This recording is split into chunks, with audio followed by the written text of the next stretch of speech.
As ações das lojas americanas já caem cerca de 80% somente em 2023. Numa hora como essas, eu sei que tem muitas pessoas, inclusive tu pode ser uma delas, se perguntando: será que vale a pena investir nas ações de lojas americanas?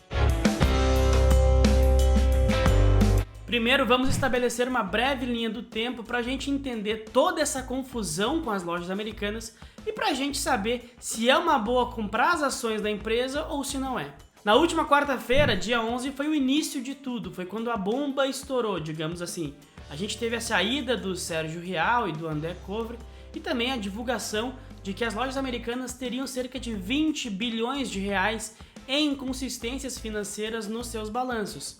A partir daí, obviamente, o mercado todo começou a entrar em pânico com essa notícia, principalmente quem tinha ações das lojas americanas. E na quinta-feira, o que aconteceu foi que as ações de Amer 3 foram trucidadas. As ações caíram cerca de 77% na quinta-feira. Ninguém queria ter o papel, todo mundo vendendo descontroladamente. Até porque nós tínhamos apenas uma sinalização de 20 bilhões por parte do Sérgio Rial. Nós não tínhamos muitas informações, estava tudo ainda muito nebuloso, tudo muito misterioso e o mercado não gosta de mistério, não gosta de incerteza e por isso as ações apanharam muito. Já na sexta-feira, dia 13, começou um burburinho de que as americanas eram too big to fail, ou seja, era uma empresa grande demais para se deixar quebrar e que era bem provável que os acionistas de referência, no caso a 3G Capital, que é do Jorge Paulo Lemann, do Marcel Telles e do Beto Sucupira, iriam injetar dinheiro na empresa para impedir que a empresa quebrasse.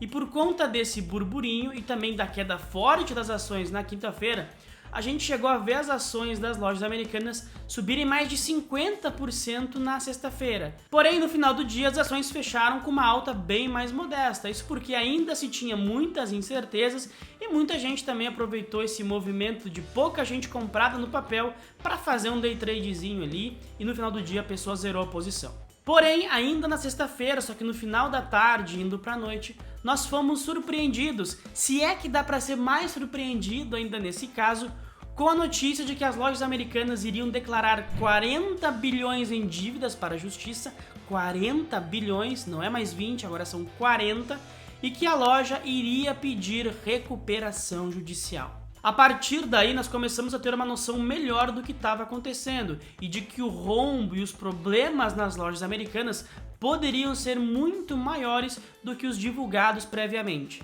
Até aí tudo bem, tínhamos agora uma empresa com 40 bilhões de dívidas e indo para recuperação judicial. Fomos para o final de semana pensando, bom, agora vamos dar uma descansadinha, ficar tudo tranquilo.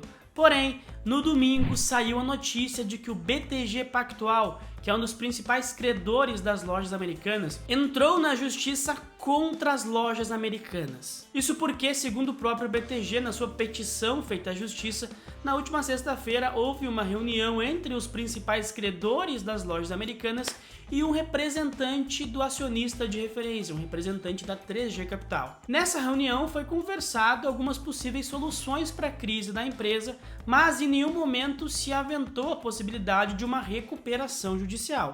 Porém, ainda segundo o BTG, antes mesmo dessa reunião acontecer, as lojas americanas já haviam entrado com uma liminar cautelar na justiça preparatória para sua recuperação judicial. Dessa maneira, com essa liminar e com essa proteção da justiça, os credores, os bancos, não poderiam executar antecipadamente as dívidas que as lojas americanas tinham com eles. E o detalhe é que essa petição do BTG ela foi muito pesada. Em várias partes do documento, eles se referiram ao que aconteceu nas lojas americanas como uma fraude de fato, com todas as letras, e questionaram a índole da 3G Capital na figura dos seus sócios, Jorge Paulo Lemann, Marcel Telles e Beto Sucupira, dizendo que eles estão por trás do que aconteceu nas lojas americanas e dizendo também que eles têm um histórico de práticas duvidosas no mercado.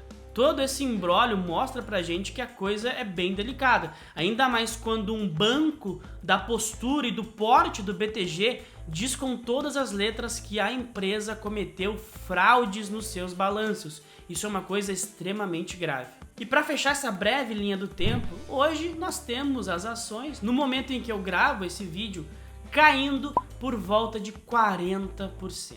Se depois de passar por toda essa linha do tempo, de tentar entender, mesmo que minimamente, o que está acontecendo com as lojas americanas, tu ainda está com dúvida, pensando, será que eu compro ou será que eu não compro essa ação? Eu tenho uma coisa para te dizer, vai procurar ajuda. Olha o tanto de confusão que tu vai estar entrando ao comprar ações das lojas americanas.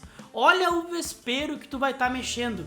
Meu amigo, tu precisa agradecer, dar graças a Deus que tu não estava com ações das lojas americanas, que tu não estava comprado em Amer 3 quando estourou todo esse bafafá. Agradece a Deus e não te mete em confusão.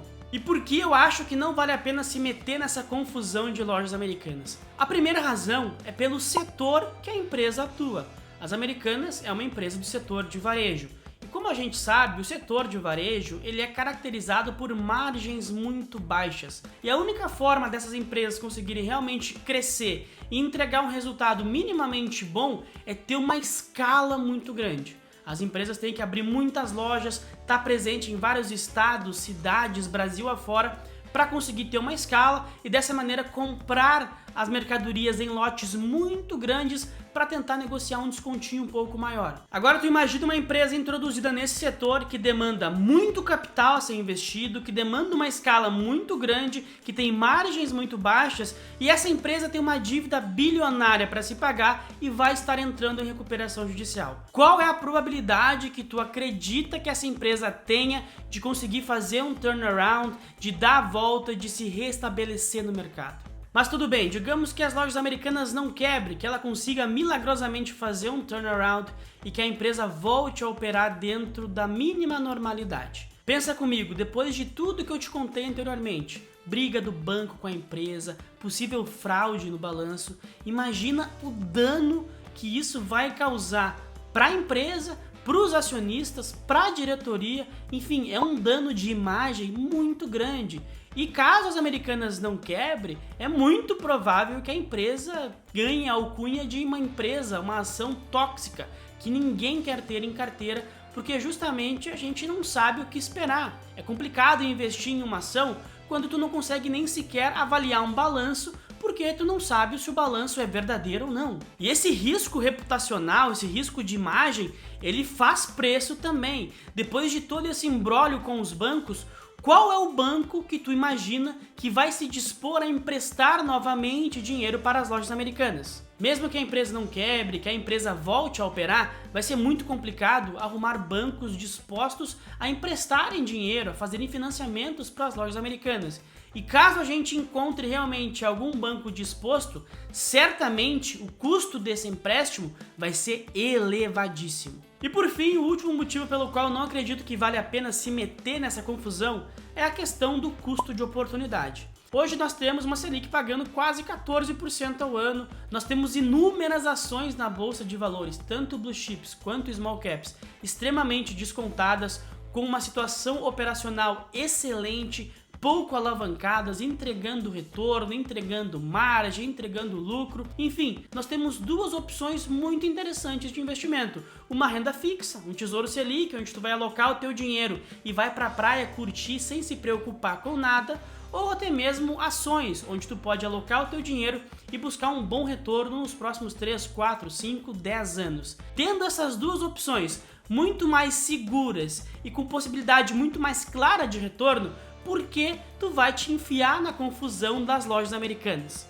Por quê? A única razão pela qual eu vejo alguém comprando ações de Amer 3 é essa pessoa gostar de sofrer, ter um pouquinho de sadomasoquismo dentro de si, porque não existe nenhuma razão plausível para alguém investir em lojas americanas, tendo em vista toda essa confusão, toda a incerteza, todas as coisas que ainda podem surgir desse caso e também tendo em vista que nós temos oportunidades muito melhores e mais claras batendo a nossa porta. Sinceramente, depois de tudo que eu falei, eu acredito que com a dívida de 40 bilhões, com o dano à imagem da empresa que está sendo causado, com o setor que a empresa atua, as chances das lojas americanas quebrarem, irem à falência é muito grande, muito grande. Isso porque nesse momento vai ser quase impossível achar algum banco disposto a emprestar algum dinheiro para as lojas americanas. E pior do que isso, já vai ser muito difícil de impedir que os credores atuais não executem as dívidas das lojas americanas de maneira antecipada. A única coisa que está impedindo os bancos de fazerem isso foi essa liminar cautelar que as lojas americanas conseguiram na justiça. Dessa maneira, sem o dinheiro dos bancos, a única saída seria o investidor de referência, a 3G Capital, fazer um aporte muito grande de dinheiro nas lojas americanas para tentar evitar que a empresa vá à falência. Porém, nós não sabemos se isso vai acontecer. Até agora não tivemos uma sinalização clara da 3G dizendo se ela vai realmente salvar ou se não vai salvar as lojas americanas. Mas agora, depois de tudo que eu falei, me diz aqui nos comentários, tu acha que vale a pena ou não vale a pena investir nas ações de Amer 3? Eu agradeço a atenção de vocês até aqui. Não esqueçam de se inscrever no canal, ativar as notificações e também de deixar o like aqui nesse vídeo, tá certo? Muito obrigado e até o próximo vídeo.